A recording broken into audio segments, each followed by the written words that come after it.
Well, hello. Look, I stopped and got myself some cheese. You can never ever go with Showtime without a snack. So you can watch me eat. It's Tuesday. You guys know what that means. It means you get to see us. Duh! And who would forget that? Who wouldn't want that? Okay, so let me get my life together here. Okay, so we are checking our communications and videos and Our sound.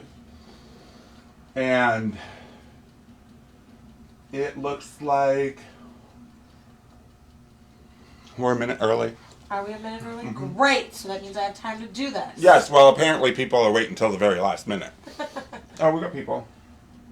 I can't see who it is, so. I can hear us perfectly. You can? Yeah. Yay! Hello, everybody.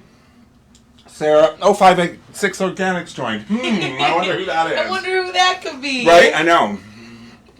Okay. Anyway, so I'm being extremely rude and eating cheese while we're doing our filming. It's okay. You can't spread your wealth without your health. You gotta eat. Right. Okay. Anyway, so. Perfect. Anyway, so I should do a video and just watch me eat cheese.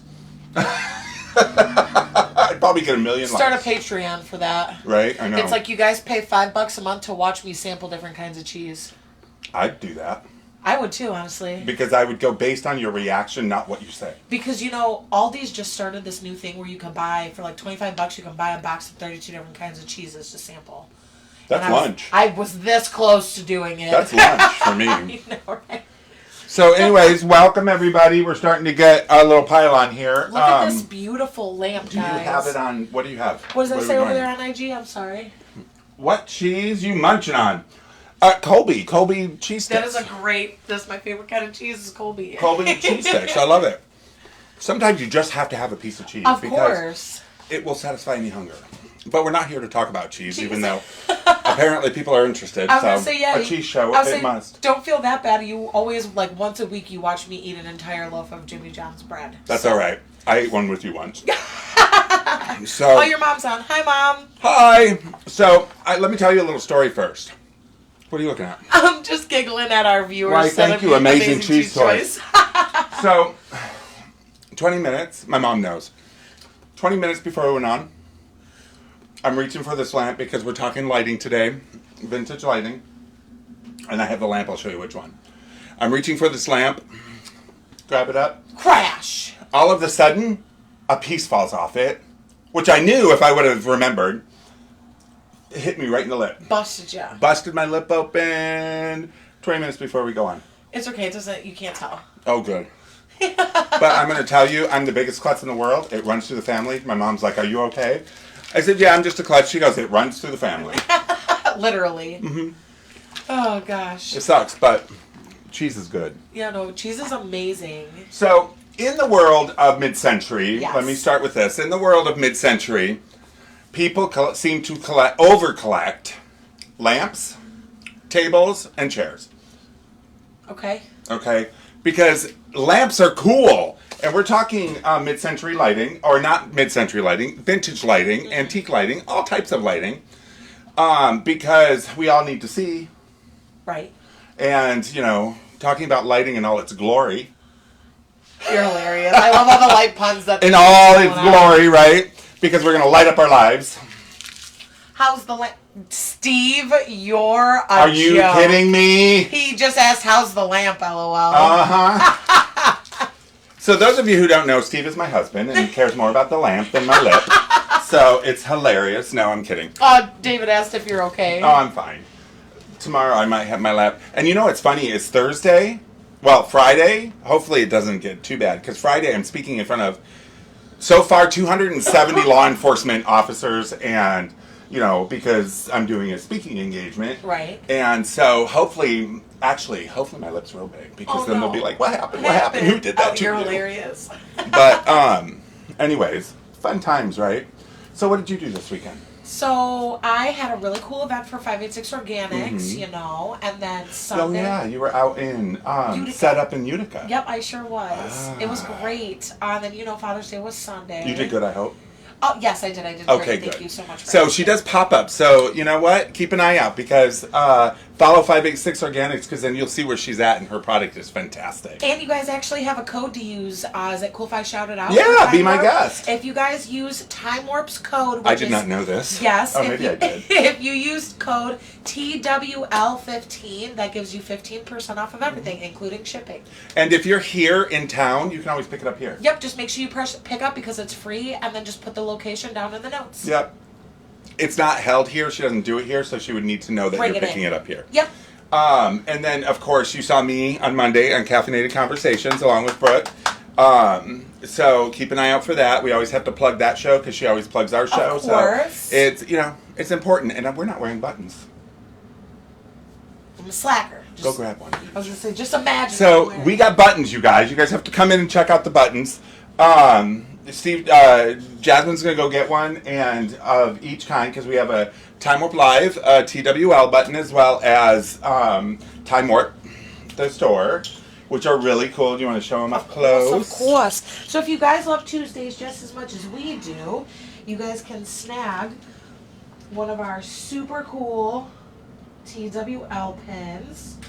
These are located in shop. And then we also have our classic Time Warp logo, which we love. Oh, I guess there's a filter on our live right now. There is. I just went over So if it here. looks like I got poppin' eyelashes, guys, it's because I do. Oh, it is a filter. It's an eyelash filter. I was saying it makes my eyelashes look long. You get to see us with luscious lashes. Lashes, right? With luscious lashes. Does it look like I do? Oh, it does. I have lady's eyes. Can we turn that filter off? I think so. I'm not sure. How do we turn the filter? How do we even get the filter on? What a strange day. Oh, I'm so sorry, guys. I just have to get up in your grub once again. Perfect. I got it. Okay, getting all up in their business with fabulous lashes, right? Yes. Okay, so your weekend was doing vendor. See, we leave here and we work. Literally. On our days off. Literally. And I mean, hey, that's just money. But we work doing stuff we enjoy. Joy, exactly. And when you enjoy it, is it work? Sometimes it is, but sometimes it's fun. I told myself growing up that if you find something that you truly love to do and you do it for the rest of your life, it's not really a job anymore. No. That's what separates job and a career. So let's talk about lighting a little bit. Before I get into a lot of the different types of lighting, you're going to see... My mom. You're going to... Who? Your mom? My mom, for once. Hi. No, you said that last time too, so it's for twice. Oh, for twice. So we're going to talk about lighting, and as you can see behind us, those of you... Yeah, you can see. I'm not going to move it because that means I got to move everything. But we've got that really super cool up there, the barber shop light. That that's crazy, and I'll get into that more often. We got a Durand, which is here, and the base light's up on it, and I will show that to you closer in a moment. We'll have to unplug it to show. And then we have a slate glass, early 1900s, Gone with the Wind up there, which is a double globe. Is that the actual name of it, or no? It's a globe lamp, but was there one in that movie? Yeah, there was many in that movie. Okay, gotcha. Plus, that type of a lamp, which is usually done in a oil lamp, but this is electrified and always has been electrified, is and Steve, correct me if I'm wrong, but I believe it's more of a 60s, 70s. It could go back as far as 40s, 50s, but I think it's a 60s, 70s version of a Gone with the Wind lamp. Sure. And we get asked for those quite a bit. I think it's cool. Mm-hmm. Very fragile and big, but it's cool. Then, of course, over here, you can't see it. Well, you guys can, so I'm going to turn you a Tish. My favorite lamp of all time, but David hates it. So, you guys can see a little bit of it. Here, on Instagram, here's one of the thingies here. Oh, you know what? I'm turning you guys a little bit. Sorry, I'm getting all up in your business again. Right, because I need you guys to be able to see these lamps. So, here we have this one, which is a floor lamp with spaghetti shades. Then we have this one, which is a tension lamp, and it's got two beautiful 70s barrels on it. That's done in almost like a stained glass look with plastic. Two tension lamp, and tension lamps are hot, you guys. They really are. So we're going to talk a little bit about those and maybe have some more cheese because we had more people on when I was eating cheese. And then we have, of course, that. And I have it plugged in right now because I want you to see, and I turned you guys and you can't see, and now I'm all up in your business again. So, look at this. I'm obsessed. I just want to stand and stare. Okay. So, the globes are phenomenal. 100%. They are glass, and they remind me of Easter almost. They're very pastel. And then inside the globes, there's another glass diffuser shade, which is the white that you see inside. And doesn't it have like silver in it? I think they're just like... Oh, it is silver. It is silver? Uh-huh. So it's got a little bit of silver, and that'll diffuse the light a little bit. Yeah. Okay? But this is an astounding lamp. It's got a little planter at the bottom of it. Love it. Yeah, you can see it. You cannot, Facebook. Nope, you cannot see it. They can? Not the very, very bottom, but they can see practically the whole lamp. Well, I can do this, and you can see it. It's right here. It's right there. So you could do, and like I told Jasmine, because she loves this lamp, right? I'm obsessed. So that little area down there, I said, you know what? This would be a great lamp for you, because what you could do is put a terrarium down there with your frogs in it, and it would give it enough daylight, and then you would have movement along with fabulous mid-century. These are warm too, so it'd be perfect. And you can put even heat lamp bulbs in it, yeah. But this is a 1960s lamp. It's by Modaline. Modaline. Yeah, it's by Modaline, and it's got the gray. Yeah, I love this. It's not teak. Like it's probably cagey? well, it's probably metal with a. What's the word I'm looking for, people? What is the wood that they use to make out of wicker baskets? Not wicker, but there's the... What is this exactly? I have no idea. Maybe what that's... what kind of talking is going on over there? Look at you silly people. Anyways, so you got Modaline here, and I wanted to show a couple of these because this one over here, which I showed you a minute ago, and those on Facebook can see it. This is 1950s. This is 50s, 60s. You've got your plastic spaghetti shades. And I will post this. Here, I can tip it a little bit this way so you can see what I'm talking about. The yellow spaghetti glass with the staircase type look. And the faux And plants. the foliage with the teak on it. Love it. This one's a little bit more modern looking with the gorgeous lampshades. And I'm going to tell you, when it comes to mid-century modern, most of your money's going to be in your shades. Okay, because trying to get a pastel blue shade. That's spherical. Good word, by the way. It's going to cost you more than this lamp. Oh, 100%. And these tend to run a little bit higher in price because of the rarity of them. Modaline, one of the great ways of understanding your lamps, regardless of age, is sometimes identifying your lamps can be very difficult. Sometimes they're written on them, sometimes they're engraved in, but sometimes there's no name at all. Which is... It's challenging because there's so many... like ones that try to achieve the original and then they never do. Correct. So sometimes on the actual the fixture, the light fixture, God, I'm losing my words today. Yeah, like inside the thread. Yeah, on the outside of the actual light socket. That's the word I'm looking for, people. Socket. Outside. Where did everybody go? Did we lose something? There was like tons of. Now we're down again. Okay, so it can be priced on the light socket, or it can be named on the light socket itself. So Modaline tends to do that a lot. They'll put Modaline on the light socket itself. So if you don't see anything on the bottom of it, on the sides of it, or anywhere, check the socket, because sometimes the name will be in the socket. Smart idea. Yeah. But if you take a look at like the little knobs and stuff and their name, that's usually the manufacturer of the knob. Whereas, Modaline, different people. Is this how you turn it on and off? Yeah. No. I don't know. Oh, yes, it is. Well, that would explain why it's... Oh, and look at this. See? Oh! Another thing that I love about 50s and 60s is function. Yes. Okay? Because you want it to be a little dim.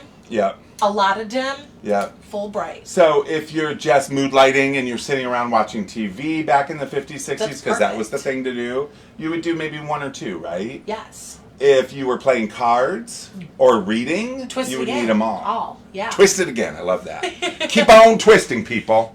So, which is pretty cool because a lot of people, like on this one over here, when we bought this from the lady, she just used the plug to unplug and plug it. And she didn't even know. Well, because look at it. She had no clue. It's specifically made for the switch to be incognito. Right. And I feel like that was another thing that they used. And there's a little ball right here that you switch. It's incognito. I felt like they were going more for functionality and not cleanliness, but the clean straight lines, clean look. Yeah, because a lot of people try to.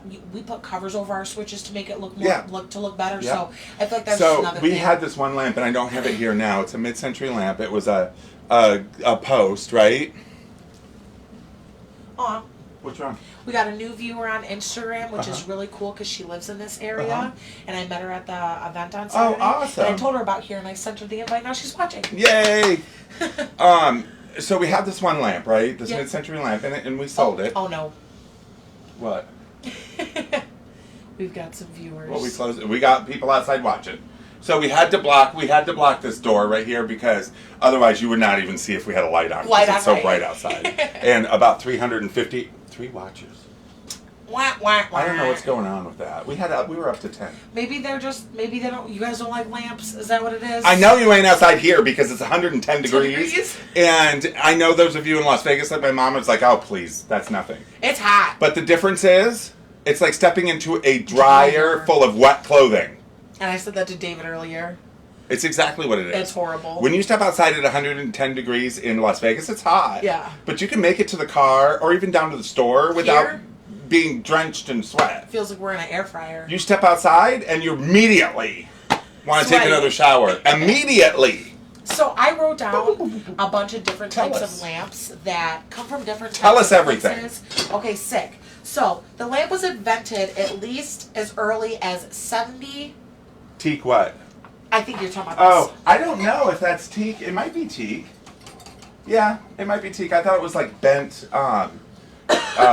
like paneling type wood. Sure. But teak is most commonly used on mid-century, so it wouldn't surprise me if this was teak. So, if you like lamps and lighting, give us some hearts, give them some love. We don't ever see any thumbs Interactions, right. Get with the program. We're going to do a show of cheese. And that's it. And then we're going to do a show of nothing but bitching about people not watching us.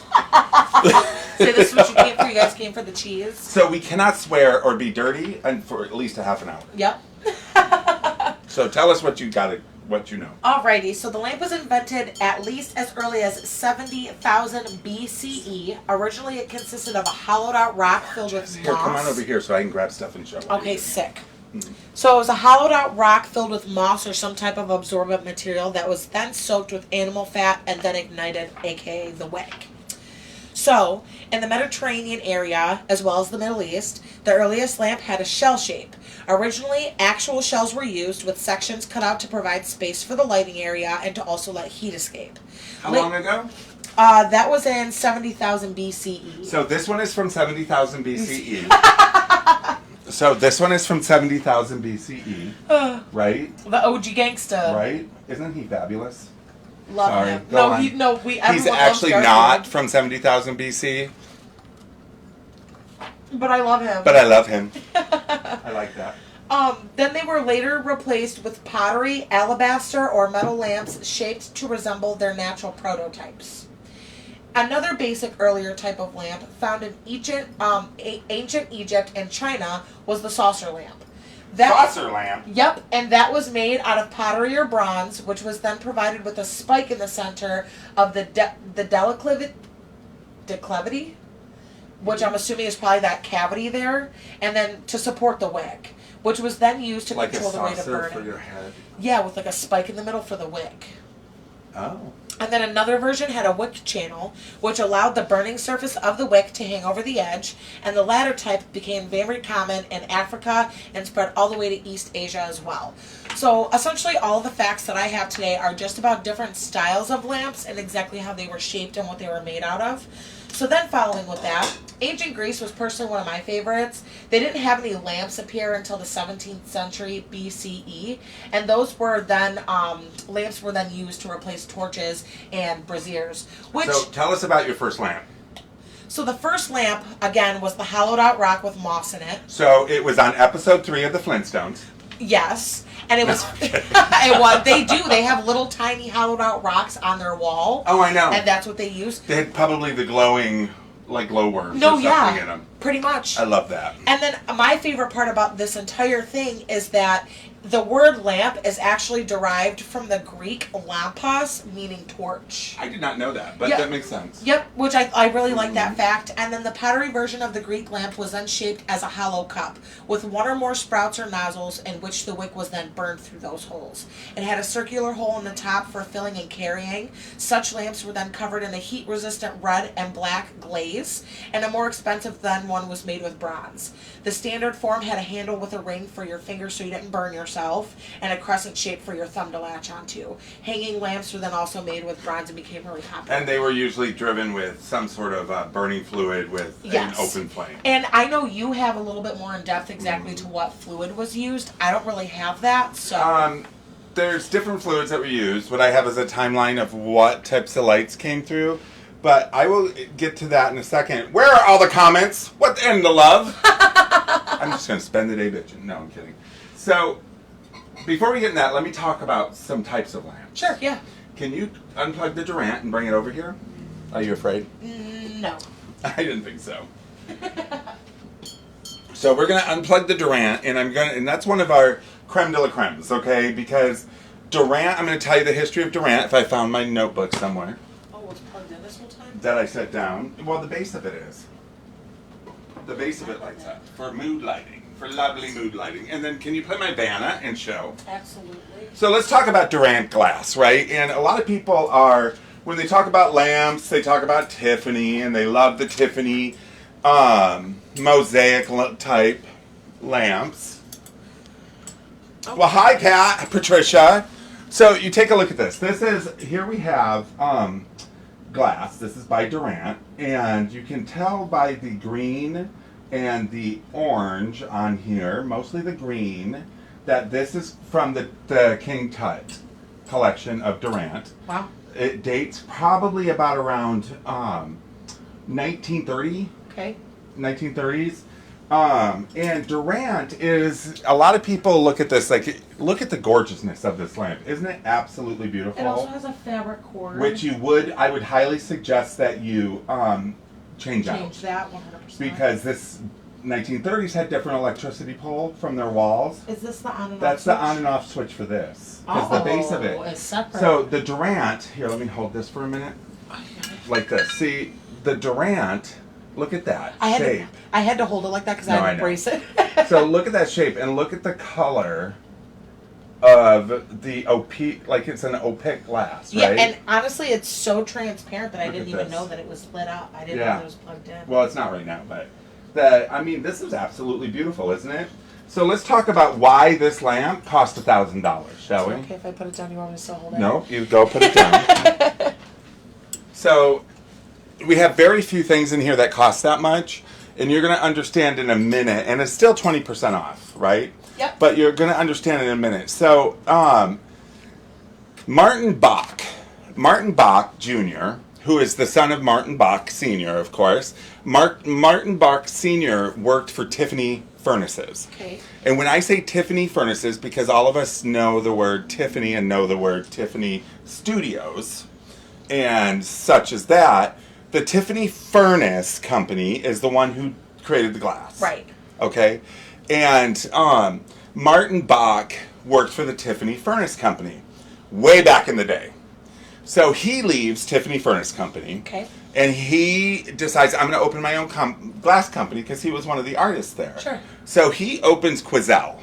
Quoizel. Now, those of you who know your glass and know your lamps, Quoizel is considered one of the top brands of, especially an original Quoizel. Do you know what made them their top? Like how they got their standard?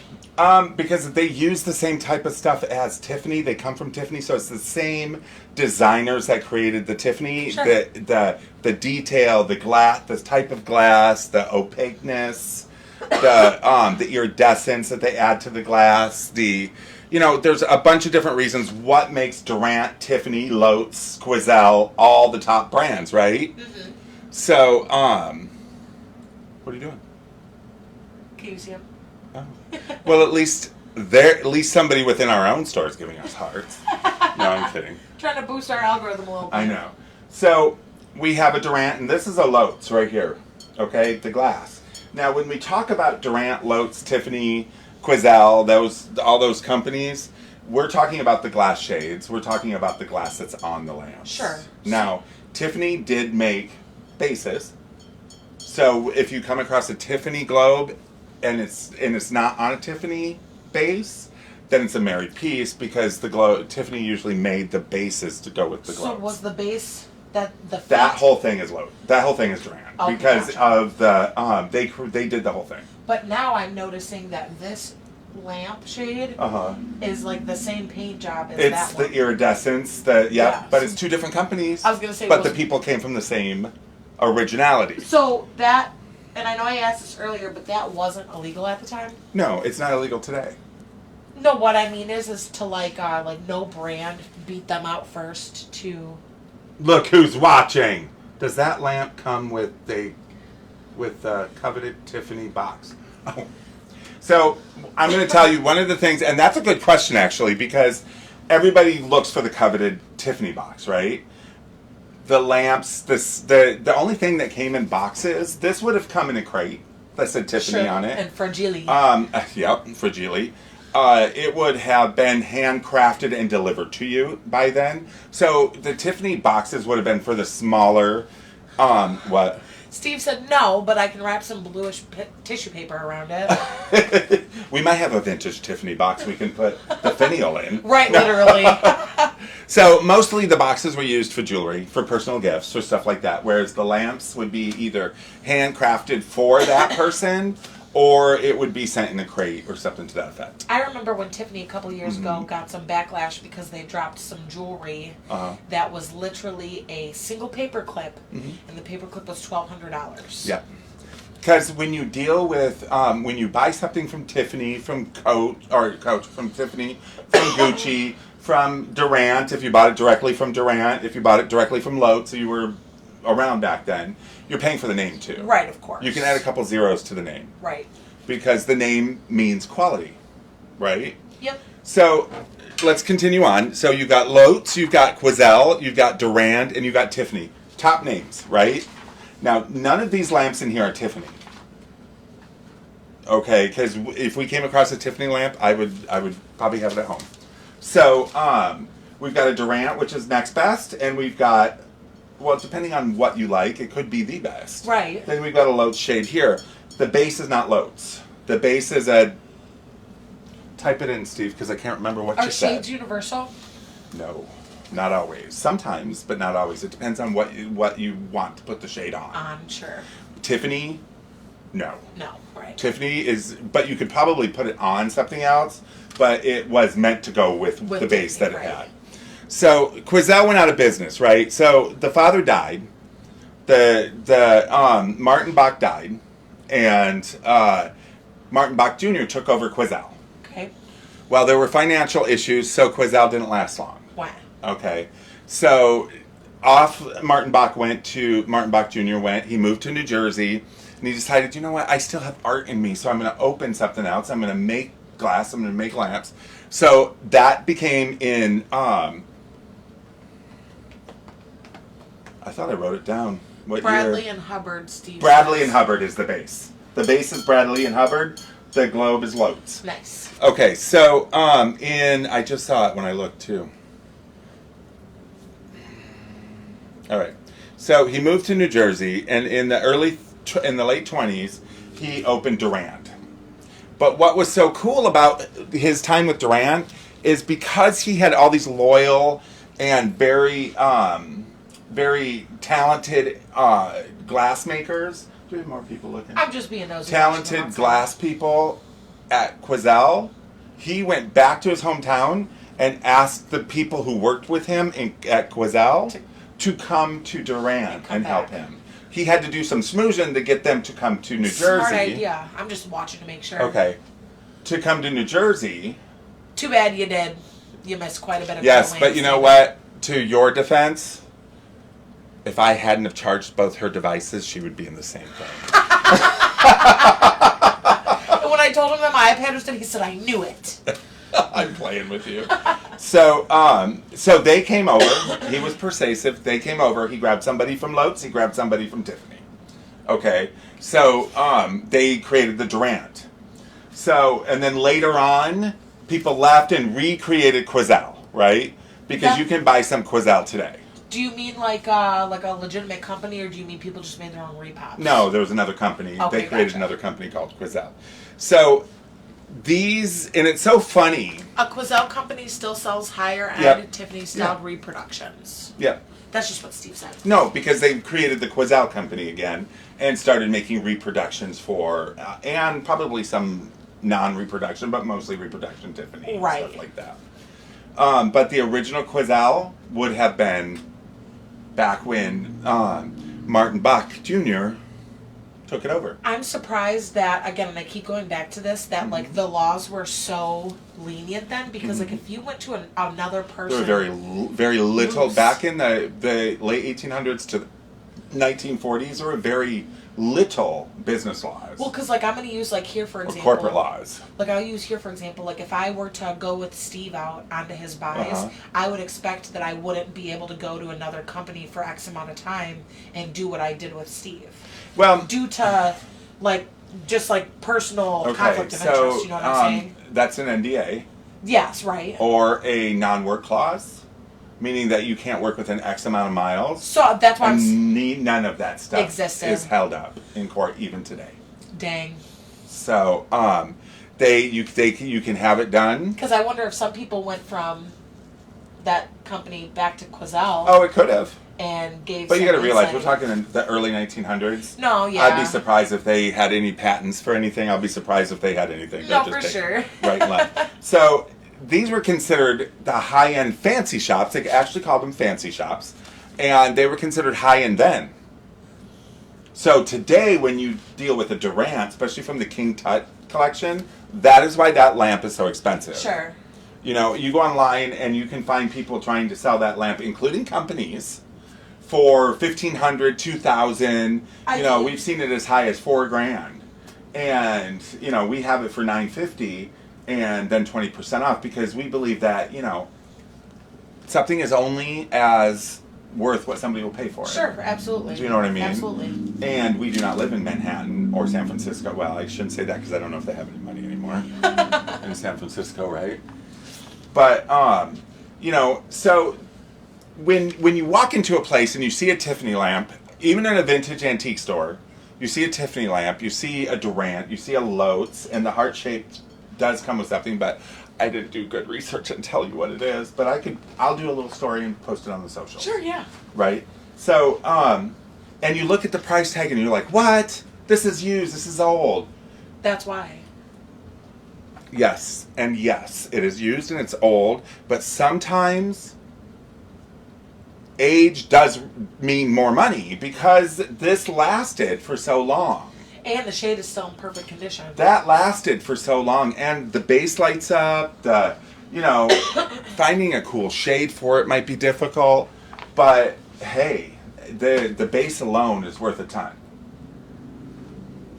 Question? Nope, I thought somebody asked a question, but it was just them saying that they joined. So that is the world of Durant. That's the world of Tiffany. That's the world of Lotz. So one of the things that, when we talk about Tiffany glass, and a lot of things that people don't realize is Tiffany was contracted to do almost all the churches' stained glass windows. Wow. So if you go down to some of the big churches in Detroit here, like the really famous ones in Detroit or in New York or stuff, all of their stained glass will be Tiffany. Wow. That's crazy. I did not know that. And a lot of like stained glass used in cemeteries for mausoleums, stuff like that, were Tiffany. That's why when you go to places like New Orleans and stuff, all of their cemeteries are locked.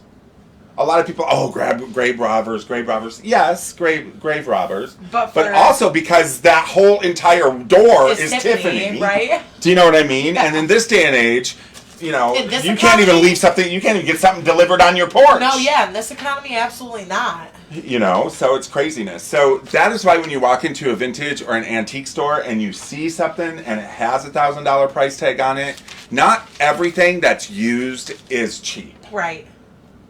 And the main reason is because the quality that it's in as well. Correct. And the name. What else do you got? So here I have, the Romans introduced a new system. Flying. I know, right? The Romans introduced a new system of manufacturing terracotta lamps using two molds and then joining those two parts together. In metal, shapes became very more complex, sometimes assuming animal or vegetable forms. Very large versions for circuses and other public places appeared during the 1st century CE. What's CE? I also have here... I don't know. I'd have to look. And I guess they consider... Somebody tell us what CE is. Like, what's BCE? B, before Christ. BCE? E is probably before Christ. Excerpt. Encountered? I don't know. Because BC and AD is before Christ and after death. Right. Okay. So, I don't know what BCE... What does BCE stand for? BCE means. No, that's not what that means. And hi Lisa, my sister-in-law just jumped on. So every company, Steve just wrote it on here, and it's very true. I should be very... You can read the whole thing. I opened it. Oh, okay. I should be very clear on this. Every company had highly protected glass recipes for various colors, textures, and... I can barely see that. And sheens. When employees left, they often took trade secrets. Answered my question. Iridescent glazes were some of the most highly sought after and tempted to reproduce. Yeah, because they gave out that sheen when you turn on the light. Well, thank ya. Who? Lisa's like, I'm at work, so I can't hear you, but you guys look really good. So I was like, thank ya. And you're surprised. Here we're about to get into the. And thank you for taking the time off work to watch us. Hopefully they have subtitles on. Here we're about to get into some really juicy stuff, and no pun intended, but yes, pun intended. There's very little information about medieval lamps but it would... Go ahead, let's switch. Okay, cool. But it would appear that such existed were of the open, saucer type, and considerably inferior in performance to the closed lamps of the Romans. The great step forward in the evolution of the lamp occurred in Europe in the 18th century with the introduction of a central burner, emerging from a closed container through a metal tube and controllable flame of a ratchet. This advance coincided with the discovery that the flame produced could be intensified by aeration and a glass chimney. Mm-hmm. Now, the cool part is until the 18th century, the primary fuels burned, which were included of vegetable oil such as olive oil and tallow, like beef tallow, beeswax, fish oil, and whale oil. Yeah. Now, with the drilling of the first well for petroleum in 1859, the kerosene lamps, paraffin in British usage, grew popular. In the meantime, however, coal, charcoal gas, and then the natural gas for illumination then came in wide use. So first it was a whole bunch of natural things like olive oil, beef tallow, beeswax. Yes. Mm-hmm. So oil lamps, and the oil you're talking about, like fish oil, tallow. Yeah, 4000 BC. Wow. Okay.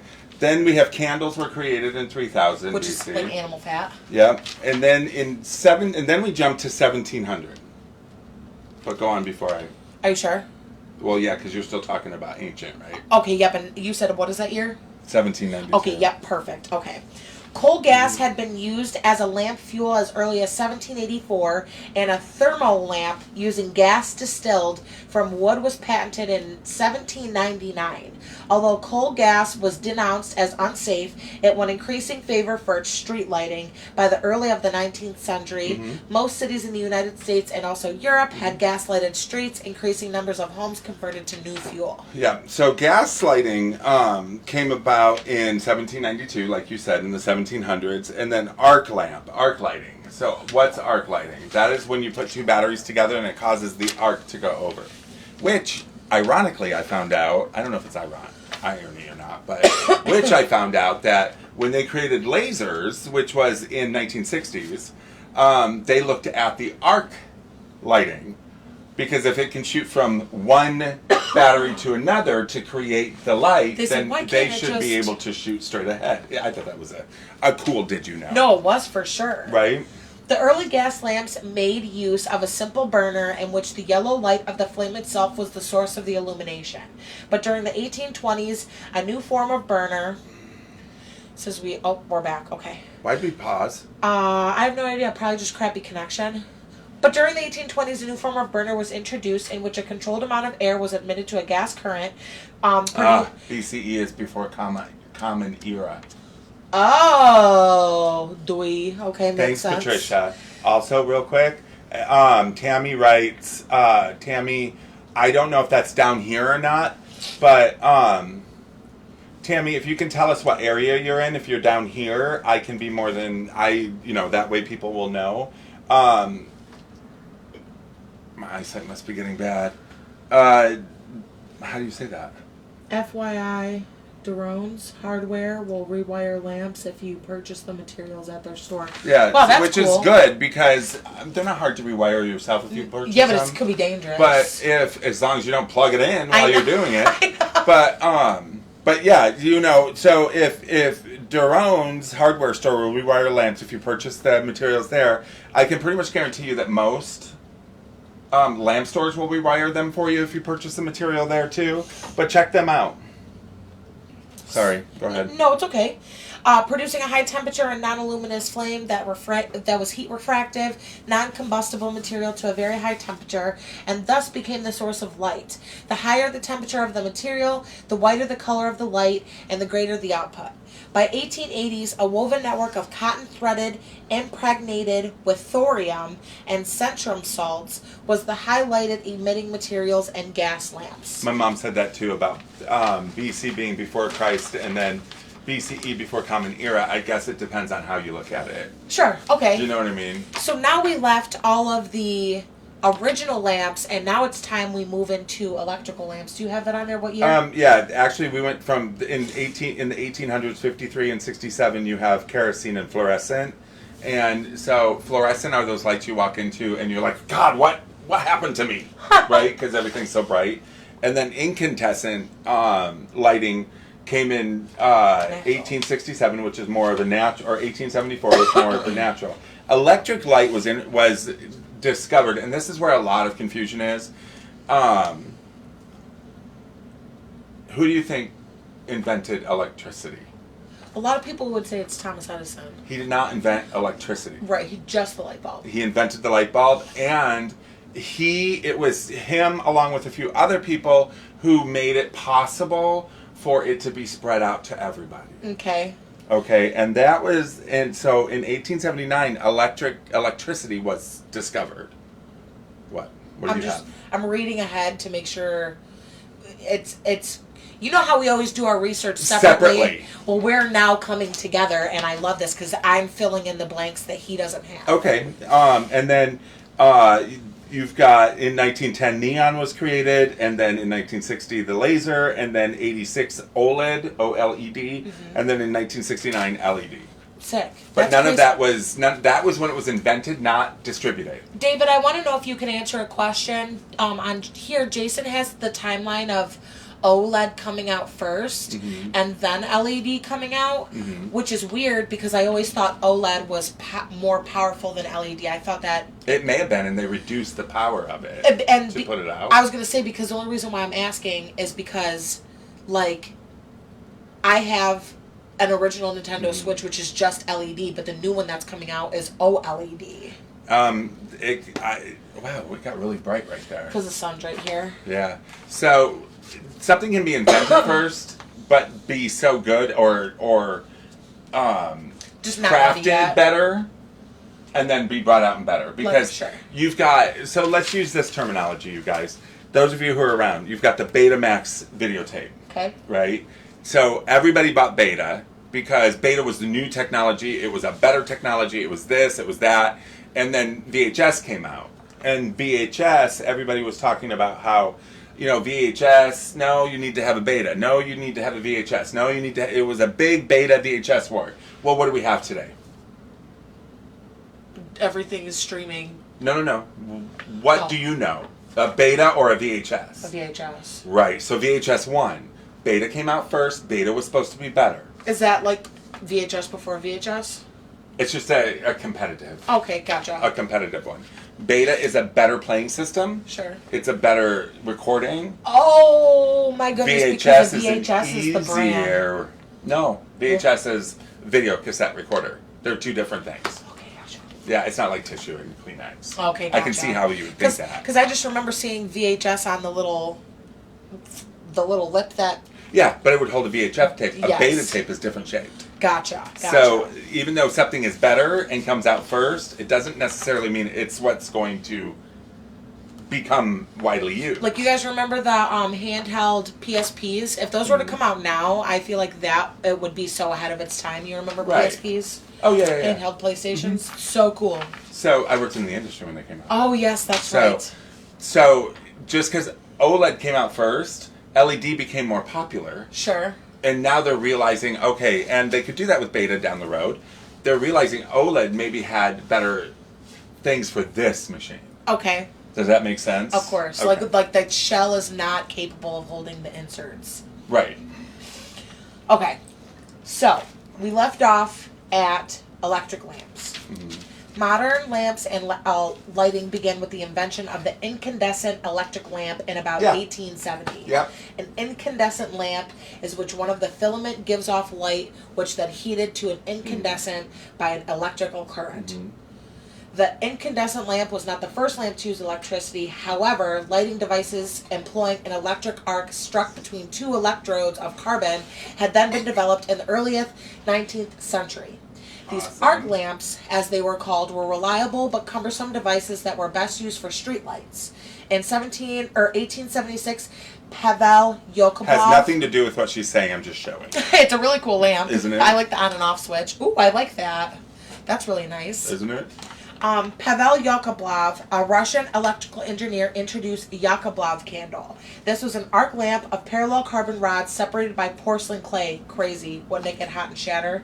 Which vaporized during burning of the arc. So then, after here, this is where Thomas Edison then comes into play. Mm-hmm. The final development of an incandescent lamp was then the result of a concurrent work by Swan and Thomas A. Edison of the United States by using the vacuum pump of a Hermann Spiegel and Sir Williams Crookes. These lamps were then, so they took parts of a vacuum pump and made a new type of arc light. Oh, that's cool. Which is cool. It essentially did have a bunch of really crazy things that then they changed it to carbonized bamboo, which was found acceptable and then was used as the filament instead. Carbonized bamboo. What is bamboo not good for? I'm telling you. And it literally lasts forever and it's extremely strong. So that's silliness. That's really smart, honestly. Different format like 8-track and cassette. Yeah. Did you and know? micro cassette. Did you know that neon lights were originally called electric discharge lamps? That's 2 minutes wording. I know. So I'm holding this up. I'm going to talk about slide glass in a minute, you guys, because it's important to talk about that because slide glass is just awesome. So, but I want to show you. So we have a ton of different lamps, right? A ton of different lamps. A ton. And this is a desk lamp. But what's cool about this is postmodernism, probably 1970s. And it's the fantastic orange, and of course it's got all sorts of different ways you can do it, right? You can even go high. Oh, you can probably pull it through, like kind of like in violent nature. And then, but look at this under here. You see what this is? Isn't that cool? So this can sit on your desk like so, right? And it gives you this cool look, right? Nice. Or it can slide in your desk and it can stay still. Oh, that's lit. Slide on the lip. I like that. Right? Isn't that cool? I love it. So these posts, look at this. They knew how to do stuff back then. Because you've got, it can go every possible way. Hello. It's like, hi, I'm 5 Alive. Have you ever seen the movie? Yes. Or the Pixar lamp that bounces off. Oh, I love that. That's probably what this is. Did you know that in order to achieve, and I'm talking about this guy right here because this is a neon lamp, that in order to achieve those different colors, they have to use different types of vapor fillings, such as mercury, helium, krypton, and xenon are enabled a variety of colors. Krypton? Krypton. I love it. Superman. And xenon. So, this is a Krypton lamp. No kidding. I have to keep showing it because I love it. So, who had a cool lamp at their bedside? Come on, tell me. What'd you have? So, I used to have this lamp that was like SpongeBob shaped. And it was the FUN from that Fun episode, and the lights would all change different colors. Did you notice the SpongeBob TV song? It did. I had little SpongeBobs that jumped around. Love that. Check out this lamp, you guys. And check out that lamp. It's a cage lamp. Blue light inside. It's fantastic. Isn't that fantastic? It's different. I I wonder what the cage around it is for. Maybe the plastic. You can put a bug lamp in there. Ooh. I don't know how you clean it out though. So lava lamp. Talk later. I was gonna say, will lava lamps be considered a lamp as well? They are. Lava lamps are lamps. We have one. I should have brought it over. Isn't this fantastic? Can you guys see this? Yes, actually obsessed Who with can it. see this? Is that wood? They all can. Is what wood? Oh, what I just showed you? Oh, no, it's plastic. So this is an original 1950s / 60s, probably 50s, Steve, correct me if I'm wrong, Sputnik lamp. It takes, a ridiculous amount of light bulbs, but this is one of the coolest lamps that everybody looks for, and they have repopped these in LED, because we wanted a Sputnik for our living room, right? Can you guys see me? Yeah. Well, not you. You on Facebook, but now you can see. So we wanted one for our house. Well, we have Michigan ceilings, so I can do this and touch it. So if I got this for my living room, I would probably fillet myself, or you'd hit your head on it every day. Yeah, go right through my eyeball. It'd be a horror film. So we had to get an LED one that they make now. Of course. Because Sputniks are all the rage. And it would get hot. Yes, it would. So it would go in easily. Right. Well, you're hilarious. So we have one here. This is a very rare lamp. You can see the Sputnik around the top of it up there, the little circle. These are original Sputnik. And you don't come across these often, you guys. Especially with all the threads still intact. At all. I know, right? It's fantastic.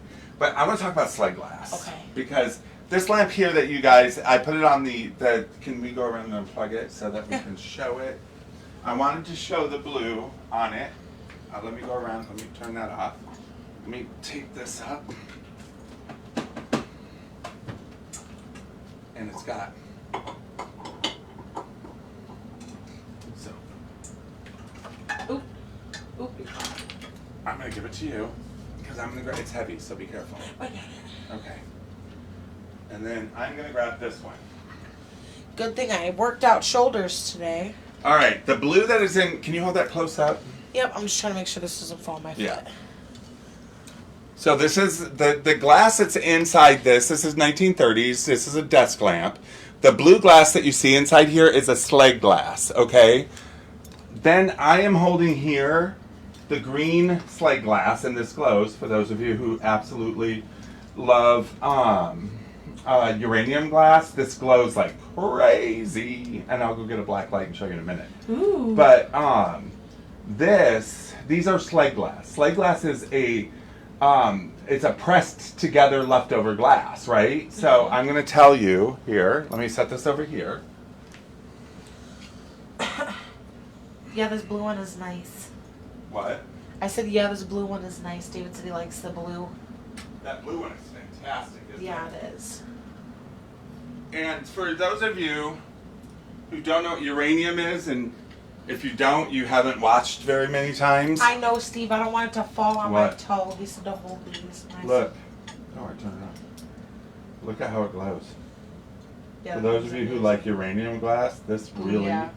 glows. Hold it from the back, how you just did. From the back? Yeah. Yeah, there you go. Yeah, there you go. Look at that. That glows. So it'd be a great piece. So now I'm going to tell you about slag glass and why slag glass is interesting. And what's interesting is we talked about Tiffany earlier, right? Mm-hmm. And a lot of people refer to the Tiffany style, and it's all slag glass.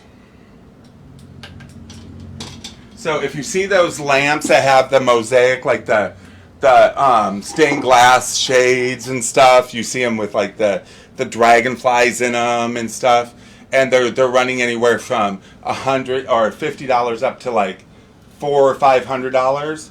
Those are not Tiffany, because Tiffany would add a zero to those. They're repopped. Those are actually slag glass that they make to look like Tiffany, so that you and I can afford to have them, right? Right? They're dupes. They're dupes. But slag glass is a type of pressed glass with opaque colored streaks that was produced in American glass factories from 1650 through the 1900s. It's also known as malachite glass, Okay. marble glass, and mosaic glass. I like malachite. to me, malachite is green. Yeah, dark green. Yeah, but not all of the slide glass is green, even True though that that. piece is.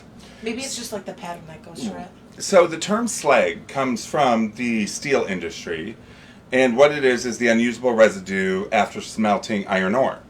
So what slag glass and why that's important when it comes to what we do here, and wasn't the best area, was it? I think it looks good. Do you? Yeah, even on Awesome. camera, even on. So slag glass is leftover glass that they press together. And then they don't want to waste it. And it's usually got an opaque look. It's usually got a, it's got seams. It's got it almost looks like it's blurred. You know what I mean? Yeah. And, but it can make some of the most beautiful colors. Oh, 100%. And a lot of it, and the reason why that one glows is because they use leftover uranium glass. And what do we know about uranium glass? Do they just pour uranium in it? No. No, they use the sand. Yeah. And the sand has uranium in it. So, I wanted to make sure I talked about slide glass because that was what you see a lot of, because we get a lot of people who come in here and who will be like, oh, I want that Tiffany lamp, I want that Tiffany lamp. Well, they're not Tiffany, because if they were Tiffany, they would be either hanging in my house. No, I'm kidding. They would be much more expensive. They'd be in a Vegas location. Well, they'd be just much more expensive. That's right. Period. Now, Vegas, you'd have to put it in your suitcase, and you can't put it in a lamp. Oh, yeah, in your can't do that. So that is what some of those are. So that's that. So before we go, what are you doing this weekend? I'll be here, and then I have another event on Sunday. Do you? Where at? It's actually in this really cool biker place in Chesterfield, off 23, and I can't remember the other crossroad, but I will make sure I post it. But yeah, I'll be up there, and I'll be working here on Saturday. Awesome. So I'll be here Saturday. But you have something going on, don't Yes, you? but before I do that, can I give you this? Of course. I don't want to miss this because I have never seen this before. All right. And what I'm talking about, what? David commented and was like, we have a bonfire Saturday too, don't forget. And I forgot already. So we see these lamps all the time, and they're usually in green and stuff like that, but this one's in a red. Look at this. Look at that red glass. Isn't that gorgeous? And it goes throughout the whole thing. It does. Look at that. You don't see these in red that often, all the way to the base. And it's got cadmium in it, so it does glow orange a little bit, but who's that? Steve wrote here that there was a coffee table book that had extensive pictures of all the privately commissioned mausoleum Tiffany stained glass with wall murals, and thieves used it as a guide to steal some. Isn't that hilarious? I love that. So we create a book so people can go and view them and think they're beautiful. And so that book becomes directions. Literally. Instruction. A step-by-step process. A step-by-step process on how to steal something. I swear the creative ability of some of these thieves, if they just use that for something. I was going to say, I mean, we're kind of giving it to them at this point. We're kind of just like, here you go, doors wide open. I know, isn't that crazy? So I do have an event. I'm going to be gone, and I'm going to be working all day tomorrow. I leave early on Thursday. We're driving up to Mount Pleasant. I get to speak. I kind of mentioned it at the beginning because of the fat lip. That I get to speak in front, for Matt, of course, in front of, I'm the keynote speaker, actually. Wow. In front of, I think there was 270 last time we talked about it, last time I found out, law enforcement throughout the state, both state and city, along with DAs and stuff like that. So I get to stand up in front of a ton of people on Friday and talk, which is kind of cool. Heck yeah. Yeah, and we were invited to the sunset at the zoo, but I don't think we're going to go because it's 9,322 degrees outside. You know. You are so funny. And the last thing I'm going to do is go outside and be that way. David said, what better way to find out what is most valuable and where to find it, huh? Isn't it? I know. Here, let me create you a book on what to go and steal. Right. But you know what? People do that all the time because you can find books of all the cool copper adornments on buildings. Well, you can use that book too. And then go around and have a field day. Absolutely. So, yeah. I mean, it's pretty cool. It's going to be a busy weekend. It is. So come on in. I got to tell you, this whole week, if you're here in Michigan or here in the area and you can come in because we keep the store cool. Heck yes. We that's do. Very true. We do that on purpose because it is hotter than hell outside. Yes. Excuse me. I don't even think hell is that hot outside. No, I swear. So everybody says hell is hot. To me, it would be freezing. Because I hate being freezing more than I hate being hot. Yeah. keep it cool in here. And there's enough in here to look at that you guys will be able to spend some time in here and with your family, with your friends and stuff, and look and laugh and have fun. Because, you know, those of you who haven't been here, we're not your typical antique store. We specialize in 50s to modern. It's a time warp, meaning that it's past, present, future. And we have a couple of, you know, we have 4th of July coming up. Yep, we get new stuff every single day. And we will be closed Thursday, 4th of July, but you know, we got the jewelry, we got all sorts of fun stuff. So come on in and take a look. If it's hot, crazy day, but you're just going nuts at home, come hang out at Time Warp. Come hang out at Time Warp. You might find something that you just absolutely have. So don't forget, watch Brooke on Monday mornings on Caffeinated Conversation. You'll see me for a quick second at the end, but the show is great, and we're always looking for sponsors too. Ooh. Yeah. So. What else do you have to say? You guys already know the deal. I'll let you step here. This is going to be available. Oh, wait. Oh. One more second. I forgot about something. This is the lamp that killed me today. I want to show you. This is the lamp that I took off the shelf, and one of these little things fell out and hit me in the mouth. But this is a lucite lamp, and mid-century modern stood their main components of their lamps were modern products coming out, and plastic was one of them back then. Clean lines, plastic, you know, fiberglass, stuff like that. So yeah, this is the one that hit me.